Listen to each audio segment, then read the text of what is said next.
Hi there guys, welcome back to BoxPred. Okay, so really buzzing for this fight this weekend. We've got Ricky Hatton going back in the ring. He's going up against Vyacheslav Senchenko from the Ukraine. And this fight is in Manchester. You have to understand, Ricky Hatton has an amazing support, probably the biggest support of any boxer in the world. And that was before his retirement and this comeback fight. So I'm fully expecting this fight to be the crowd here at this fight to be absolutely on fire for Ricky Hatton. And this, if ever there was a home fight, it's this one. So expect huge support for Ricky Hatton in this fight. And I made a video a couple of months back stating that I felt that Ricky Hatton should be given his chance to come back and show what he still has left in the tank. And I actually think they made a very wise choice of opponent here, because quite frankly, I think this fight is a one-sided fight. If Ricky Hatton comes back anything close to his best and close to what he was before his retirement, so to speak. And you may be saying, you know, well, what reason do you have to say that? Well, I can tell you now, I believe people have a very uninformed view of Senchenko simply because he was a world champion. But I'm about to try and explain why I feel, the way I do about this fight. First of all, let's look at the positive sides of Senchenko. He has the obvious height and reach advantage in this one, and it is, a substantial height and reach advantage. We're talking inches here, we're not talking 1 inch, we're talking like 3 inches height, 5 inches reach, something around that area. He's got those physical advantages in this fight. He's going to be the bigger fighter. He has a pretty good jab, and because he's got that long range, and that's going to be key in this fight. He's going to have to use that jab consistently. And he follows that up with a pretty solid right hand, a good straight puncher in terms of that right hand.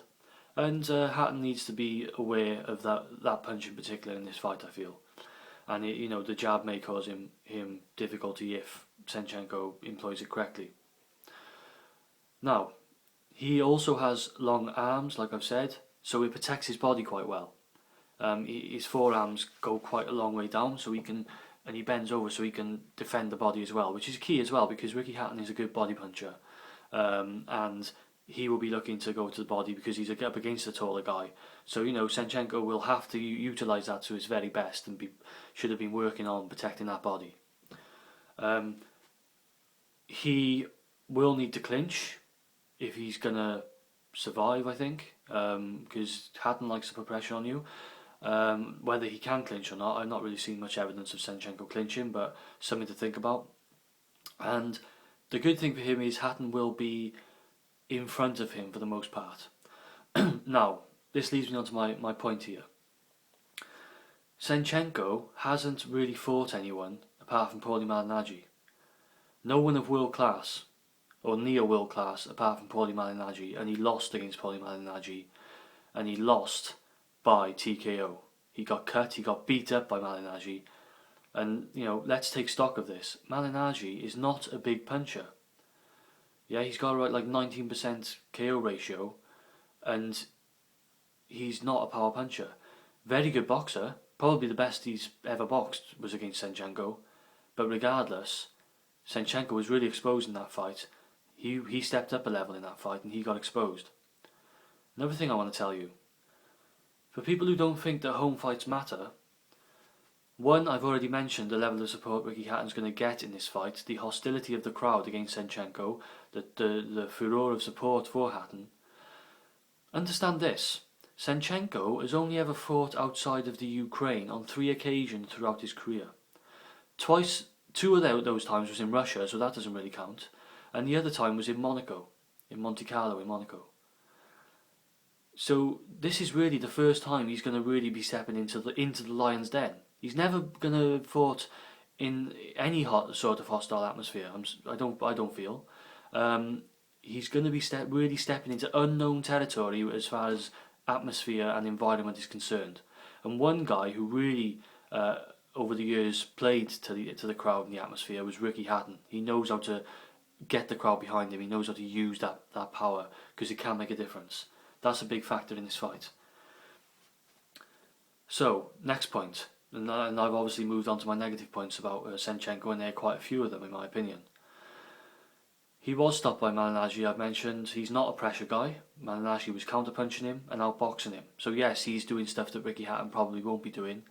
But in the same way, I think if a guy who doesn't really have a big punch can take you out and beat you up in the manner that Paulie Malignaggi did, it really shows a limited boxer that Senchenko, I feel, is. He's predictable, Senchenko. He's not bringing anything new to the table. He's predictable. He's in front of you. He's jabbing. He's going for the long shots. He needs distance. Okay. He lacks urgency. Malignaggi was so much sharper than Senchenko, so much quicker and up for it than Senchenko. Senchenko couldn't live with his speed. And I got news for you. Ricky Hatton is faster than Senchenko. Quicker hand speed. He's going to be better mover than Senchenko. He needs distance. Ricky Hatton doesn't give you distance. Okay, he just does not give you distance. He smothers you. He wants to be in you. He's in your face. Senchenko doesn't like that. Towards the end, when the Malignaggi fight, and I'm comparing it to the only fight I can compare this to is the Malignaggi fight, because it's the only fight Senchenko's ever fought which is remotely close to this level. If, like I believe, Hatton's going to come back at a decent standard. Towards the end of that fight, when Malignaggi started hurting him and was on top, Malignaggi was pushing Senchenko back. If Malignaggi can push Senchenko back by, what was it, 8th round or something, then you're telling me Ricky Hatton won't be able to push him back? You know, and the only way he's going to stop that happening is by landing a punch and hurting Hatton and stopping Hatton. So, you know, or if Hatton's too cautious. But knowing Ricky Hatton, he's not one for caution, even if he has been out the ring for years.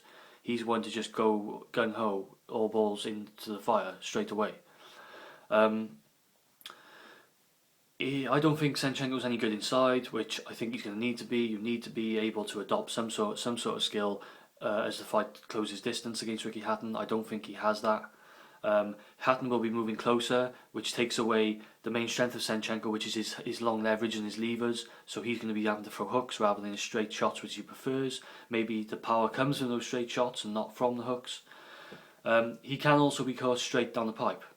And I think Ricky Hatton, over the years, throws a good variety of punches, and I think he can throw good straight punches, up top particularly. So I think that's a punch Hatton needs to look for between the guard, throwing combinations as well. And my last point here is, I'm not sure if I've seen right, but I've been watching that Malignaggi fight with Senchenko, and Senchenko was really hurt, but he was actually looking towards the ref when that fight was stopped. Clearly looking towards the ref on a couple of occasions. I don't know whether it was he was trying to appeal against something, but to me it looked like he wanted that fight stopped. If he's going to break under pressure from a guy like Paulie Malignaggi, then he's definitely going to break under pressure from a guy like Ricky Hatton, who is anywhere near the top of his game. Now we'll move on to Ricky Hatton. Like I said, he's fought world-class opposition. This is a guy who's gone up against top world-class guys, and the only two fights he's lost are against two of the best pound-for-pound fighters at that time. He's in a home fight, like I mentioned. He's quicker, sharper, better moving than Senchenko. Pressure fighter, hits harder. He's relentless. He's not going to just give you air to breathe, which Senchenko needs. He's only lost, like I said, and this is my point. People are going to get a bit carried away with the fact that Hatton got knocked out in his two losses, particularly badly early on against Pacquiao. Number one, like I said, those two guys were at the time he fought them, and probably still to most people, two of the best pound-for-pound fighters in the world. The first fight against Floyd Mayweather, he gave Mayweather, and I still maintain this, tremendous difficulties. That's the most uncomfortable I've seen Mayweather in recent times. Okay, he was literally turning his back on Hatton. It was like a double Philly shell. He was trying that hard to get away from Hatton's relentlessness, and you know, we just saw an absolutely world-class stoppage of Ricky Hatton and methodical stoppage, counterpunch, check left hook from Floyd Mayweather, which put Hatton down. And that was against a very good counterpuncher, you know, and Hatton can be counterpunched. Not something Senchenko does, by the way. He doesn't counterpunch very well. And then against Pacquiao, number one, I always maintain that wasn't the real Ricky Hatton in that ring. He had outside things going on, and I don't think he was at his best. And number two, it was just going to be a shootout between angles. And when you're in a shootout, I mentioned before in my prediction videos for Manny Pacquiao, when you're in a shootout with angles with him, chances are you're going to come a cropper. You're going to come out on the bottom, and he's going to come out on top. So in this fight, Ricky Hatton needs to cut the distance to negate that leverage that Senchenko has. If he leaves distance there, Senchenko's going to have a chance to jab him, keep him on the outside, where he wants to be, and throw that straight right hand. And that could hurt Hatton. If he does that, Hatton's too cautious and doesn't get close early, then he could be left on the outside a little bit, and Senchenko can score that right hand. Here's the thing. When's the last time you saw Ricky Hatton reduced to staying on the outside by anybody? My answer would be never. He's always found a way to pressurise guys. Also, Ricky Hatton, like I've said, Malignaggi is a very good mover, and that's why he gave Senchenko a lot of problems. Senchenko just found it difficult to tie him down. Hatton had a similar problem with Malignaggi in the first round. In the second round, he really rocked Malignaggi. He actually got to him. So that shows me that if he can catch a guy like Malignaggi and all these other world-class fighters he fought, then he's going to be able to catch Senchenko. Senchenko's going to... Here's the problem for Senchenko. Yes, on the plus side, Hatton's going to be in front of him. Here's the downside. He's going to be in front of Hatton.